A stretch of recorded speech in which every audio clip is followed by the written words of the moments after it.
All right, we are now joined by VT's Aerospace and Ocean Engineering Department's Professor Mark Psiaki, who is a pioneer in resilient PNT and in particular in anti-spoofing technology. Yeah, spoofing is kind of interesting now. Your receiver might lie to you and say you're somewhere else than you are, and that could have all sorts of negative implications if it happens in our transportation system. Ships could think they're about to run aground when they're not in a port or coming near a port, or cars could think they're going slower than they are on the freeway, and that could get into Google Maps and reroute everybody away from the freeway when they shouldn't and cause traffic jams elsewhere. Various nasty things could happen with spoofing of GPS, which a lot of things rely on now. So we've been doing this research, I guess, since about 2008, when one of my then postdocs developed a very nasty spoofer, and then he did so well that we got very interested in it and started thinking about how to spoof and then how to detect spoofing. Because if you want to know how to detect the bad guys, you got to have an idea of what the bad guys are going to do. And then eventually this got funded by the DOT through the CARNATIONS project, and we've got a number of efforts going on. I'm collaborating closely with my grad student Dawson Beatty, and one of the most important things we want to do is we want to look at real signals and real spoofing signals, real fake signals. Does that make sense? Real fake signals, okay? So as in, we want to be in a situation where somebody is broadcasting fake signals. There's times when you can do that, like if you go to special testing in New Mexico, or in the case of Dawson, going to Norway, but that's a very short amount of time for a very, it's an intense system and just some very specific scenarios.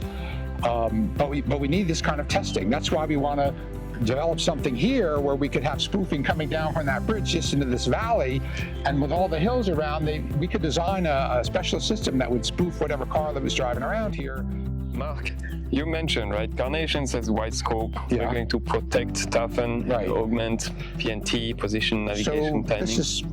So the spoofing detection is about toughening. It's about making individual receivers or groups of receivers that are collaborating. It's about making them more able to tell whether the signals are true or false, and if they decide they're false, trying to recover true signals. So that's definitely the toughening.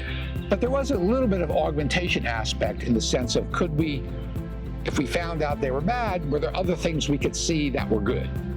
So Mark, please tell us, how is your work with the support of the DOT, UTC, CARNATIONS? How is it providing tangible outcomes that benefit the United States?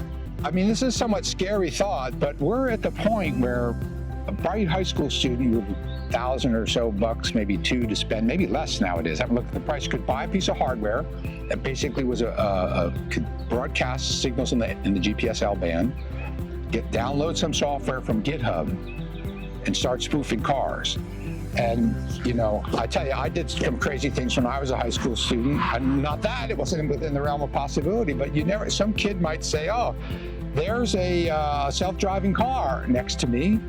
I wonder if this thing that I did, if I can figure out how to nudge it off the road into the median, because I'll tell it it's coming towards me, it's in the left lane, I'll tell it it's drifting towards the right lane, it won't want to do that, so it will go left, but it shouldn't be, and I'll put them in the median.